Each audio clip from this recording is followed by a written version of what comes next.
We want to look today at the secret of how we can get our prayers answered by God. एक बार फिर हम इस रहस्य पर गौर करना चाहते हैं कि हम अपनी प्रार्थनाओं का उत्तर परमेश्वर से कैसे पा सकते हैं। And if you listen carefully and learn from the way Jesus taught us to pray, it can change your life. यदि आप ध्यानपूर्वक सुनेंगे और प्रभु यीशु द्वारा हमें प्रार्थना करने के लिए बताए गए तरीके से सीखेंगे तो यह आपका जीवन बदल देगा। We were looking in our last study about putting God first in our life and in our prayers.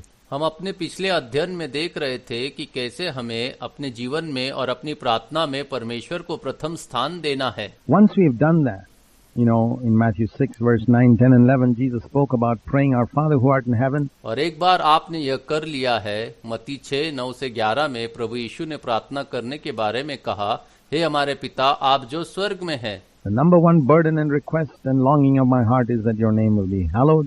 मेरे हृदय का प्रथम बोझ, अनुरोध और लालसा यह है कि आपका नाम पवित्र माना जाए। And the number two longing and burden and request that I have in my heart is that your kingdom will come. दूसरी लालसा, बोझ और अनुरोध जो मेरे हृदय में है वह यह है कि आपका राज्य आए। And the number three desire and longing and request in my heart is, Lord, that your will be done on earth as it is in heaven. और मेरे हृदय में तीसरी इच्छा, अभिलाषा और विनंती यह है कि तेरी इच्छा जैसे स्वर्ग में पूरी होती है वैसे ही पृथ्वी पर भी पूरी हो। You think many believers really mean that? क्या आपको लगता है कि कई विश्वासियों का वास्तव में यही मतलब है? I mean, a lot of believers pray this prayer and like a parrot from childhood, but they've never stopped to think what are they saying. मेरा मतलब है कि बहुत से विश्वासी बचपन से ही तोते की तरह यह प्रार्थना करते हैं, लेकिन वे कभी भी यह नहीं सोचते कि वास्तव में वे क्या कह रहे हैं। They are making the very same mistakes that Jesus said right at the beginning.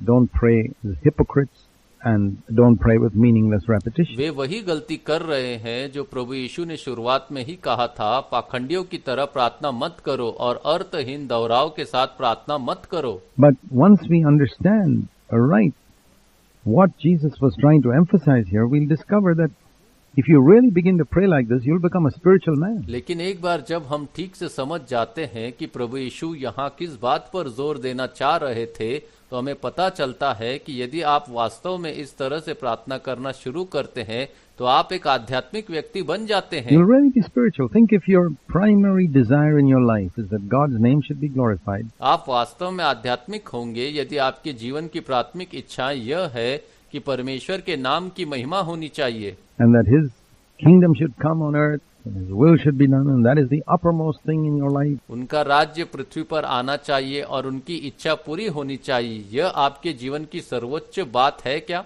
Not whether you make money or whether your backache is healed or any such thing.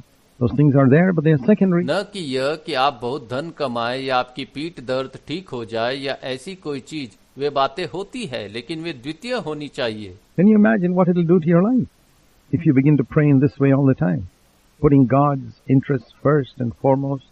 क्या आप कल्पना कर सकते हैं कि यदि आप हर समय इसी तरह प्रार्थना करना शुरू कर दे और हर समय परमेश्वर के हितों को पहले स्थान पर रखे तो इसका आपके जीवन पर क्या प्रभाव पड़ेगा? It will change your life completely. You'll become another man, another woman. यह आपके जीवन को पूरी तरह से बदल देगा। आप अलग ही पुरुष और अलग ही महिला होंगे। Instead of being occupied with all the other problems of earth, primarily. पृथ्वी के अन्य सभी समस्याओं में मुख्य रूप से व्यस्त रहने के बजाय। Now, once we have put God first, and the reason why Jesus told us to put God first is because many of those other problems will never get solved if we don't put God first. एक बार यदि हमने परमेश्वर को प्रथम स्थान दे दिया, प्रभु यीशु ने हमें परमेश्वर को प्रथम रखने के लिए क्यों कहा? इसका कारण यह है कि यदि आप परमेश्वर को प्रथम नहीं रखते हैं तो आपकी कई अन्य समस्याएं कभी हल नहीं होंगी। You may get rid of one set of problems and get another set of problems. आप समस्याओं के एक समूह से छुटकारा पा सकते हैं और दूसरी समस्याओं से घिर जा सकते हैं, Because God's not first in your life. क्योंकि परमेश्वर आपके जीवन में प्रथम नहीं है। But once you put God first in your life, I'm not saying you won't have problems, but I'm saying that God will intervene and make you triumphant in the midst of those एक problems. बार जब आप अपने जीवन में परमेश्वर को प्रथम स्थान दे देते हैं तो मैं यह नहीं कह रहा हूं कि आपके वो समस्याएं नहीं होंगी, बल्कि मैं यह कहता हूं कि परमेश्वर हस्तक्षेप करेंगे और आपको उन समस्याओं के बीच विजय बनाएंगे। The Bible says, many are the afflictions of the righteous. Many, Psalm 34 verse 19, many are the problems which righteous people face, but the Lord delivers from all of them. That's the difference. Bible भजन 34:19 में कहती है, धर्मी को बहुत सी विपत्तियां पड़ती है, परंतु यहोवा उसे उन सब से बचाता है। यही अंतर है। Worldly people also face problems, but they don't have anyone to deliver them. सांसारिक लोगों को भी समस्याओं का सामना करना पड़ता है, लेकिन उन्हें छुटकारा दिलाने वाला कोई नहीं होता। We have a Father in heaven. So learn to put God first in your life, in everything. हमारा एक पिता स्वर्ग में है, इसलिए अपने जीवन में हर बात में परमेश्वर को प्रथम स्थान पर रखना सीखे। Don't put your business first. Don't put your studies first. Don't put your children first, or your wife or husband or home or property or anything. अपने व्यवसाय को प्रथम, या अपनी पढ़ाई को प्रथम, या अपने बच्चों को प्रथम, या अपनी पत्नी या पति को, या घर या संपत्ति को प्रथम, या किसी भी चीज को प्रथम मत रखो। Put God first and see the difference it will make in your life. परमेश्वर को प्रथम रखे और देखे कि इससे आपके जीवन में क्या अंतर आएगा। Then you become a real disciple. तभी आप सच्चे शिष्य बन पाएंगे। Once we have done that, then Jesus taught us to pray, give us this day our daily bread. Forgive us our debts as we've forgiven others. Lead us not into temptation, deliver us from evil. एक बार जब आप ऐसा कर लेते हैं तो प्रभु यीशु ने हमें प्रार्थना करना सिखाया, आज हमें हमारी रोज की रोटी दो।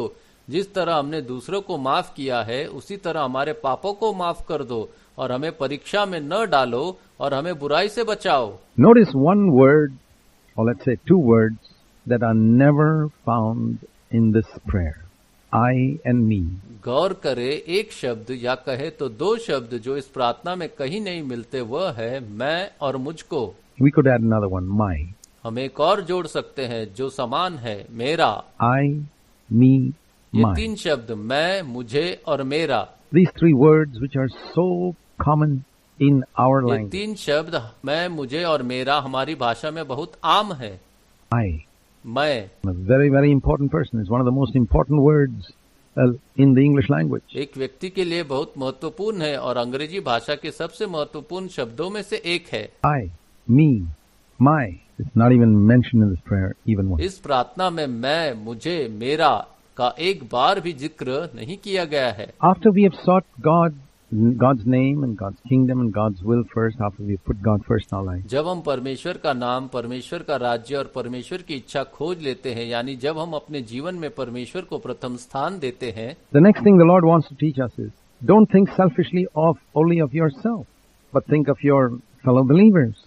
तो अगली बात जो प्रभु हमें सिखाना चाहते हैं वह यह है कि हम केवल अपने बारे में स्वार्थी ढंग से न सोचें, बल्कि अपने साथी विश्वासियों के बारे में भी सोचें। The Father has got many children. हमारे पिता की बहुत सी संतानें हैं। Are you hungry? क्या तुम्हें भूख लगी है? Do you need food? आपको भोजन की आवश्यकता है? Yes, certainly. Pray that God will give you your daily bread. हाँ, यह प्रार्थना जरूर करे कि परमेश्वर आपको रोज की रोटी दे।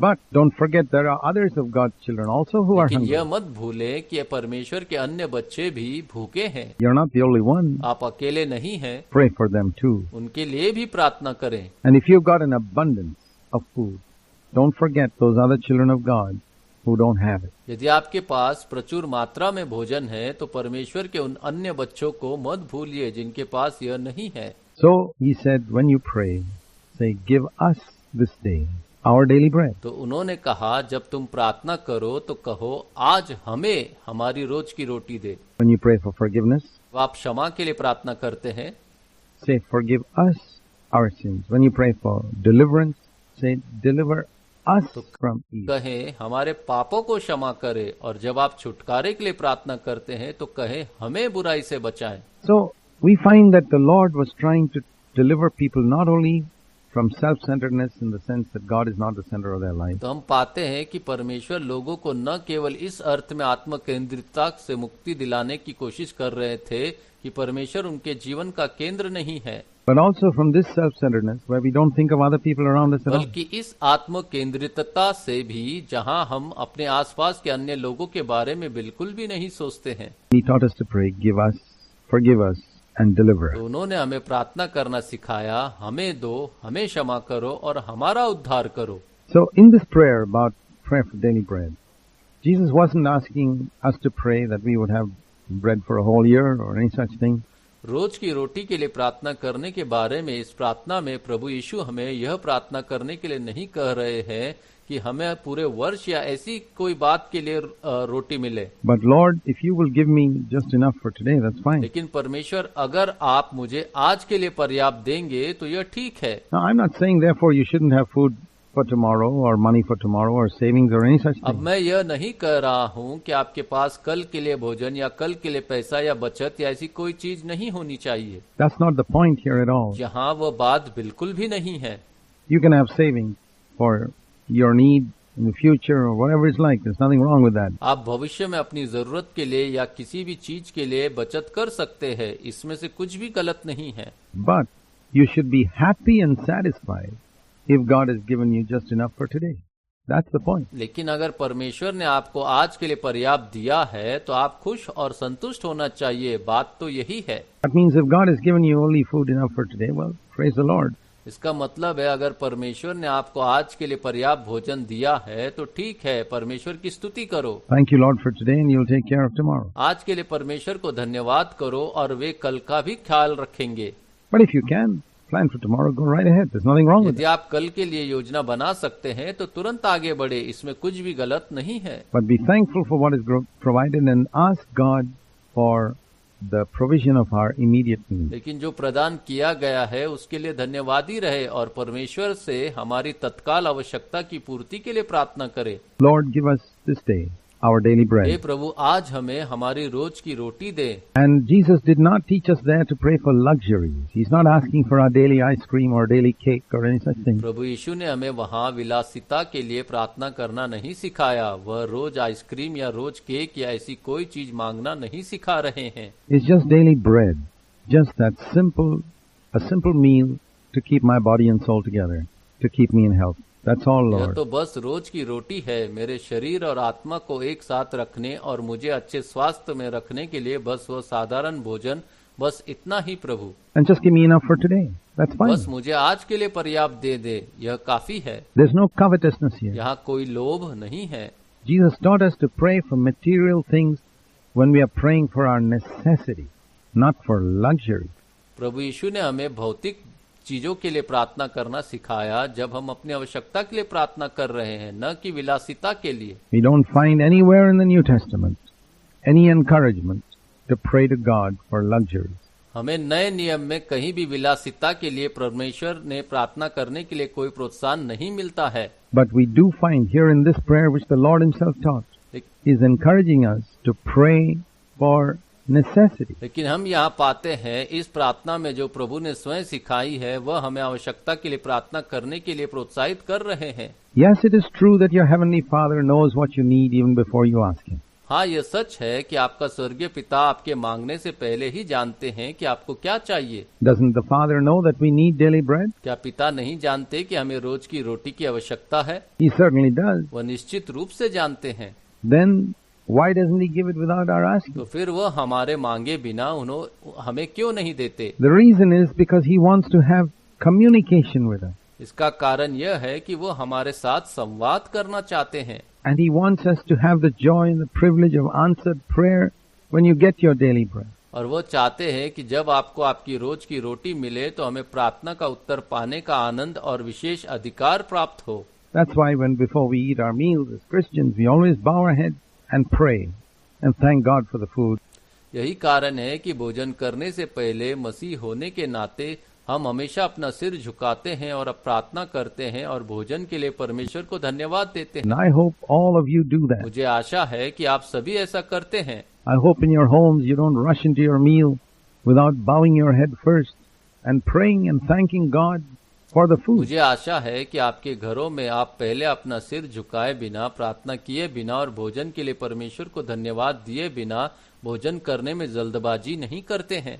Now, it's not in order to make the food taste better or any such thing that we do that. अब ये खाने का स्वाद बेहतर बनाने या ऐसी किसी चीज के लिए नहीं है। We do it as an expression of gratitude and thereby acknowledging that it is God who has हम provided it. इसे कृतज्ञता की अभिव्यक्ति के रूप में करते हैं और इस प्रकार यह स्वीकार करते हैं कि यह परमेश्वर है जिसने इसे प्रदान किया है। Now there are atheists and godless people in the world who dig into their meal without thanking Anybody. दुनिया में ऐसे नास्तिक और अविश्वासी लोग हैं जो किसी को धन्यवाद दिए बिना अपना भोजन खाते हैं। Well, let them go their ठीक way. है, उन्हें अपने रास्ते जाने दो, But we acknowledge that it's God who's given it. God's opened our eyes to see लेकिन that. हम स्वीकार करते हैं कि यह परमेश्वर ने दिया है। परमेश्वर ने यह देखने के लिए हमारी आंखें खोल दी है। Those atheists are blind. They don't know who's provided their way food. नास्तिक अंधे हैं, वे नहीं जानते कि उन्हें भोजन किसने उपलब्ध कराया है। So we pray to God not to inform Him about our need because He already knows that. हम परमेश्वर से इसलिए प्रार्थना नहीं करते हैं कि हम उन्हें हमारी आवश्यकता बताएं, क्योंकि वह यह पहले से ही जानते हैं,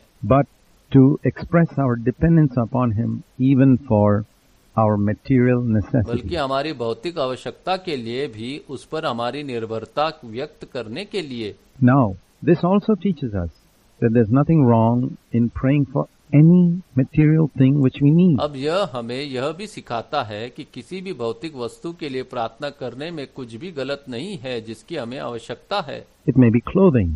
If you need clothing, you can pray for यह it. कपड़े हो सकते हैं। यदि आपको कपड़ों की आवश्यकता है तो आप इसके लिए प्रार्थना कर सकते हैं।